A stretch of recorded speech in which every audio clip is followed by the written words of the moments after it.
The mandate of the Economic and Financial Crimes Commission (Efcc) is to investigate and prosecute all cases of economic and financial crimes. The inability of the Commission to prosecute and convict high-profile criminal financial crimes offenders since inception and the brute conduct of the officials is worrisome, and Nigerians feel there's need for reorganization of the Commission.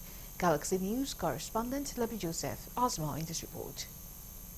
By Section 7, Cap 2 of the Establishment Act 2004, the Efcc is charged with the responsibility of enforcing the provisions of laws relating to economic and financial crimes, including Money Laundering Act 2004 and 2011 as amended, the Advance Fee Fraud and Other Fraud-Related Offences Act 2006. This move is strictly to wage war against money laundering and other financial crimes in the country. EFCC is that the rationale behind its establishment cannot be faulted. It was most desired.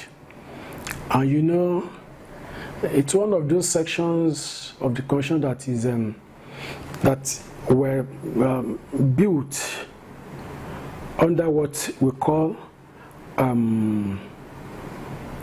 fundamental objectives. The Efcc was established by former President Obasanjo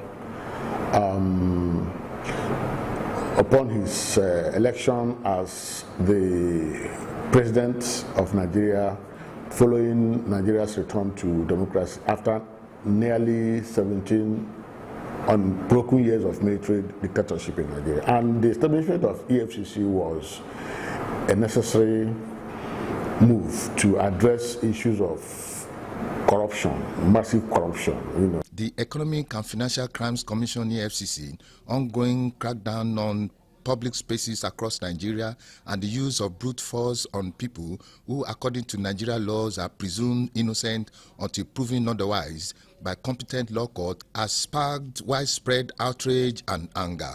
And Nigeria's criminal justice system is such that accused persons or suspects are deemed innocent until they are found, they are given the opportunity to appear in court to face trial, fair trial. It is the court that determine, you know, if a suspect is guilty of an offense. But the way our operatives, you know, law enforcement operatives, particularly EFCC, conduct, they operate as though the suspects are already guilty. When you look at law enforcement in Nigeria generally, it doesn't appear that we understand that most of these laws can be enforced without brute use of force.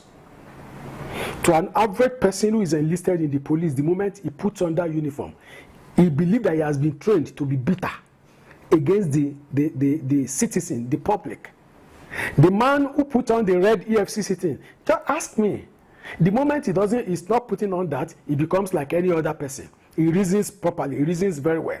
For EFCC to operate effectively and deliver on its mandatory obligations, there's need for reorientation of its personnel and the use of modern technology for investigation that will take away undue harassment of citizens. Be a change in orientation. Because if we monitor them, it doesn't matter. This is Africa, we could be too daring. This is Nigeria, we can be too daring. A man believes that except he's caught by the law, whatever he's doing is in order.